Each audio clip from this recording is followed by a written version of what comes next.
Olá, amados! Sejam muito bem-vindos a mais um vídeo aqui do nosso canal. Aqui toda quinta-feira a gente traz uma palavra de Deus direto da Bíblia. Se você quiser continuar acompanhando nossos vídeos, não esquece, já se inscreve no canal para você ir acompanhando e toda vez que tiverem novas postagens você receber. Curte, compartilha, comenta alguma coisa aí, isso é importante para o YouTube entender a importância desse conteúdo para você, talvez para outras pessoas, legal? Vamos à palavra, se você puder, abra sua Bíblia, por favor, lá em Atos dos Apóstolos, capítulo 19, versículo 1. Eu vou falar um pouquinho sobre uma passagem específica da história de Paulo, tá? E só pra gente contextualizar antes, eu já fiz até um vídeo aqui, não sei se você pôde assistir, que contava sobre a conversão de Saulo, que depois na Bíblia foi chamado de Paulo, a mesma pessoa. Então ele na prática era um perseguidor de cristãos no início. Ele era alguém que inclusive queria matar alguns cristãos, autorizado pelo sumo sacerdote da época. Só que ele se converteu, Jesus apareceu para ele, foi uma história bem linda. Se você puder, volta aí, vou até deixar o link aqui embaixo também do vídeo dessa última história de Paulo, foi a conversão dele. Mas hoje eu quero falar um pouquinho sobre um tempo depois, quando ele já estava levando a igreja de fato pela Ásia, ele estava viajando muitos lugares, levando a palavra de Jesus, levando a palavra de Deus, para que de fato se formasse a igreja como a gente conhece hoje, tá? Mas, se você puder acompanhar comigo, vamos lá em Atos 19, 1. Enquanto Apolo estava em Corinto, Paulo, atravessando as regiões altas, chegou a Éfeso. Ali encontrou alguns discípulos e lhes perguntou: vocês receberam o Espírito Santo quando creram? E eles responderam: não, nem sequer ouvimos que existe o Espírito Santo. Então, que batismo vocês receberam? Perguntou Paulo. O batismo de João, respondeu eles. E disse Paulo: o batismo de João foi um batismo de arrependimento. Ele dizia ao povo que cresce naquele que viria depois dele, isto é, em Jesus. E ouvindo isso, eles foram batizados no nome do Senhor Jesus. Quando Paulo lhe impôs as mãos, veio sobre eles o Espírito Santo e começaram a falar em línguas e a profetizar. Eram ao todo uns 12 homens. Olha que história linda, né? Essa história conta um pouco sobre como que Paulo batizou alguns discípulos de Jesus com o Espírito Santo de Deus. E essa palavra aqui, ela já te antecipa, ela vai ser um pouco mais profunda, tá? Então, na prática, o que é o batismo? Antes da gente entrar na parte do batismo do Espírito Santo. O batismo é quando você se arrepende de tudo que você fez no passado, você decide morrer para o seu corpo, para a sua carne, e você decide renovar o seu espírito em Cristo Jesus. É quando você aceita Jesus como seu Senhor e Salvador e você se batiza, só que você reconhece isso publicamente. Isso é um ponto muito importante. Eu mesmo, por exemplo, eu me batizei quando eu era criança, ou meus pais me batizaram quando eu era criança. E na minha cabeça, até 15, 20 anos, eu era batizado. Só que quando eu tive o entendimento dessa palavra e de outras que a Bíblia me traz, eu tive o entendimento que eu precisava tomar aquela decisão conscientemente. Então eu tomei a decisão e me batizei há 2 anos atrás, para ser mais específico. Foi quando eu me batizei primeiro nas águas, e depois reconhecendo Jesus, e depois eu me batizei no Espírito Santo de Deus. Mas esse batismo do Espírito não foi algo nem que eu estava buscando ali, foi algo que eu recebi orando em casa, no momento entre eu e Deus, no meu quarto, orando, no meu canto de oração, que eu chamo, e ali eu fui batizado pelo Espírito e eu comecei a entender alguns dons que Deus nos dá, né, como esses daqui, de falar em línguas, por exemplo, que Deus dá para os discípulos a partir de Paulo. Então aqui eu quero trazer primeiro 2 contextos, 2 diferenças bem importantes. A diferença do batismo, tá? O batismo é você reconhecer publicamente e conscientemente que Jesus é o seu Senhor e Salvador, e que você decide acabar com todas as transgressões do seu passado. Deus vai te perdoar por todas as transgressões do seu passado, e daqui para frente você é uma nova criatura, você é uma nova pessoa. Você ainda vai ter lembranças de tudo do seu passado, obviamente, mas você espiritualmente renasceu, você é outra pessoa de fato, principalmente no mundo espiritual. Você precisa entender isso, e só faz sentido você dar esse passo se você tiver esse entendimento. Então, Vitor, eu preciso me batizar? Eu já falei sobre esse ponto em outros vídeos. Isso é entre você e Deus. Se Deus te tocou e você acredita que você precisa e você quer se batizar, isso inclusive tem a ver com a tua salvação, com a vida eterna, sim, você deve se batizar. Se você não tem entendimento disso ainda, primeiro busque, depois se batize, tá? Mas aqui eu quero trazer, na verdade, um outro contexto antes da gente, além desse do batismo, que é o fato de aqueles homens que Paulo batizou no Espírito Santo já serem discípulos. Isso me traz uma realidade, infelizmente, muito triste, que é, muitas vezes, homens de Deus, muitas vezes, mulheres de Deus, muitas vezes, pessoas que já caminham na palavra de Deus, que já vão à igreja, que às vezes já são até discípulos de Deus, ainda não são batizados de fato com o Espírito Santo de Deus, ainda não os seguem, ainda não, nem sabem, como a própria palavra disse. Olha isso, quando Paulo perguntou para os discípulos, ele perguntou, vocês nem sequer, não, ele perguntou assim, ó, vocês receberam o Espírito Santo quando creram? Ou seja, a palavra garante que quando você crê, você recebe o Espírito Santo. E ele perguntou, vocês receberam o Espírito Santo quando creram? E olha o que eles responderam. Não, nem sequer ouvimos que existe o Espírito Santo. Então lá em Oséias, por exemplo, tem uma passagem bem famosa que diz que o povo perece por falta de conhecimento. E aqui é uma dessas passagens, na prática. Os próprios discípulos de Jesus, que na época falavam sobre a vida de Jesus, eram batizados nas águas, eles não tinham o Espírito Santo simplesmente porque eles não conheciam o Espírito Santo, eles não tinham conhecimento, eles nem sabiam o que eram. E muita gente me pergunta, eu já recebi essa pergunta de alguns familiares, bem próximos inclusive, Vitor, mas como é que é esse negócio de Espírito Santo, Santa Trindade, como é que funciona isso de fato?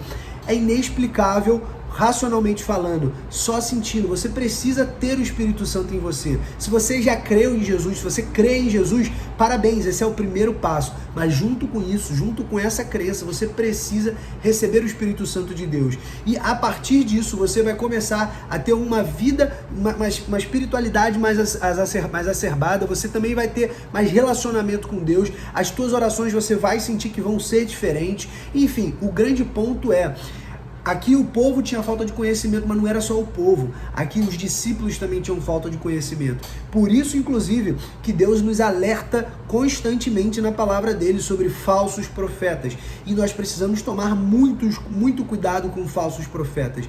Com profetas que às vezes liberam palavras que são apenas deles, como homens, mas não são de fato do Espírito Santo de Deus. Então você precisa tomar muito cuidado com essas pessoas que às vezes até fazem com uma boa vontade, mas infelizmente usam isso sem ser guiado de fato por Deus e pelo Espírito Santo. E aqui, na prática, esses homens eram discípulos. A primeira coisa que eu aprendo é, não basta eu ser, de fato, eu falar da palavra, eu crer na palavra, eu preciso ter o Espírito Santo de Deus, eu preciso buscar incessantemente o Espírito Santo de Deus para que eu receba e a partir dali eu de fato fale guiado por ele e não apenas da minha mente, não apenas do meu coração. E além disso, depois disso, olha o que é uma outra passagem que acontece com Paulo que também me chama muita atenção. Logo depois, se você puder ir em Atos 27, ó, 20, pode ser 9, tá? 29, 20, capítulo 9, capítulo 20, versículo 9, perdão. Um jovem chamado Eutico, que estava sentado numa janela, adormeceu profundamente durante o longo discurso de Paulo. Paulo estava pregando, tá? Em Troade. E, vencido pelo sono, caiu do terceiro andar. E quando levantaram, estava morto. Então, uma pessoa estava assistindo a um culto, uma pregação ou uma palavra de Paulo no meio de uma multidão. Só que ele adormeceu, porque estava ficando longo a pregação, e quando ele adormeceu, ele estava no terceiro andar, ele caiu e morreu. E aí Paulo desceu, inclinou-se sobre o rapaz e o abraçou, dizendo, não fiquem alarmados, ele está vivo. A primeira coisa que Paulo fala, peraí, ó, tá todo mundo falando que tá morto, mas peraí, ele está vivo. Então subiu novamente, partiu o pão e comeu. Depois continuou a falar até o amanhecer e foi embora. Levaram vivo o jovem que muito os consolou. Ou seja, aqui na prática, Paulo ressuscitou esse homem, que na prática estava lá assistindo o culto normal, de repente ele adormeceu e caiu e morreu.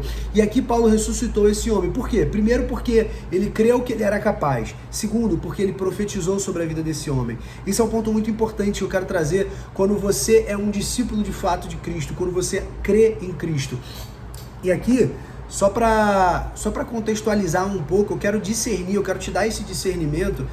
da diferença de você estar na multidão, que aqui, por exemplo, esse homem estava na multidão, ele estava ali recebendo a palavra, e Paulo estava pregando a palavra, e a diferença de você ser um discípulo, que aqui, inclusive, a gente viu que mesmo sendo discípulo, alguns discípulos não eram batizados no Espírito Santo, mas o ponto é, a multidão, ela quer simplesmente receber de Jesus, receber dos homens de Deus, ou seja, ela quer receber coisas para ela, a multidão, ela só quer receber coisas para benefício próprio, já os discípulos não, os discípulos, eles querem receber coisas, mas eles fazem tudo o que fazem porque eles creem em quem Jesus é e não em que Jesus pode dar.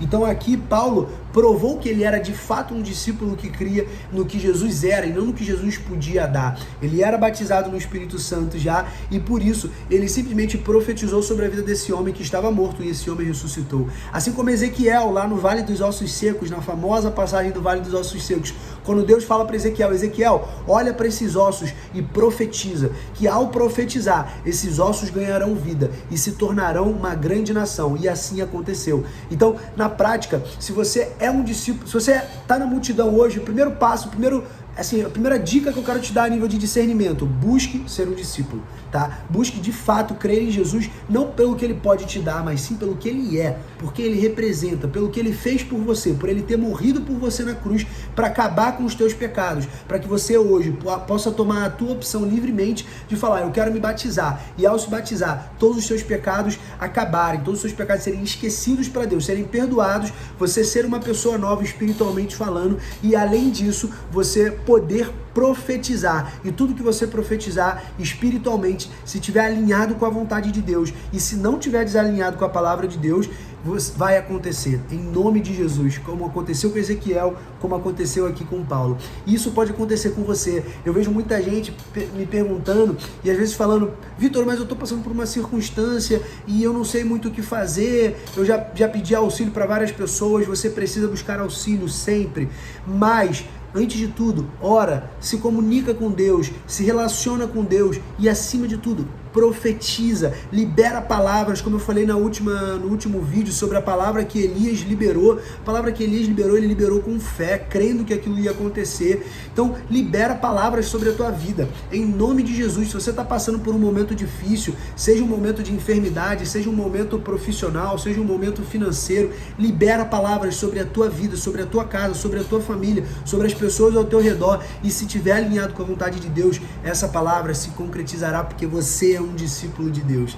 Legal? Em nome de Jesus, eu quero que você creia de fato nessa palavra. Não adianta entender sem crer. Eu quero que você creia nessa palavra. Se você não entendeu 100%, assiste de novo, volta, assiste novamente. Não esquece de compartilhar com outras pessoas e, acima de tudo, pede discernimento para Deus te ajudar a entender não só essa palavra, mas a palavra dele, o que ele quer para a tua vida, legal? Em nome de Jesus, antes da gente acabar, eu quero fazer uma breve oração por você e juntos profetizarmos aqui algumas palavras para tu e para minha vida também. Se puder, feche seus olhos onde você estiver e vamos orar. Pai, em nome de Jesus, Senhor, nós recebemos da Tua palavra, Pai. Nós recebemos, Pai, da Tua instrução, Pai, da Tua manifestação através da vida de Paulo, através, Pai, do batismo pelas águas, através do batismo pelo Espírito Santo de Deus, através, Senhor, da palavra que Paulo levou, Pai, para aquela multidão e que mesmo aquele homem tendo sonolência e morrendo no meio do culto, Pai, ele o ressuscitou, porque ele creu e profetizou, Pai. E em nome de Jesus nós declaramos, Pai, como discípulos de Cristo, que tudo que nós profetizarmos, Pai, acontecerá se alinhado estiver com a Tua palavra, se da Tua vontade for, Pai. Por isso nós profetizamos, Senhor, cura, nós profetizamos, Pai, prosperidade espiritual, prosperidade financeira, nós profetizamos clareza, Pai, mental, nós profetizamos, Senhor, uma família próspera, uma família unida, Pai, casamentos saudáveis, nós profetizamos, Senhor, carreiras, Pai, profissões, Pai, sendo decoladas, Pai, pela Tua presença, pelo Teu Espírito Santo, Pai. Nós declaramos dons, Pai, sendo liberados, dons espirituais sendo liberados e manifestados através da Tua palavra, Pai. Em nome de Jesus, Senhor, nós recebemos da Tua palavra, nós andamos na Tua palavra, Pai, e nós levamos a Tua palavra à frente, Pai, crendo não pelo que Tu pode nos dar, mas pelo que por quem Tu és, Pai, porque Tu és o nosso Senhor e Salvador, Pai, e graças a Ti, nossos pecados foram esquecidos e agora somos outras pessoas em Cristo, Pai, em nome de Jesus, Pai, que o Senhor nos dê um ótimo final de semana, que nessa semana, nesse feriado, Pai, que as pessoas lembrem, Pai, da Tua presença, do Teu batismo, Pai, para que elas estejam convictas, Pai, do que elas farão nesse feriado, em nome de Jesus, Pai. Amém, amados? Até semana que vem, que você tenha um bom feriado, que você tenha um bom final de semana. Curta com sabedoria. Amém.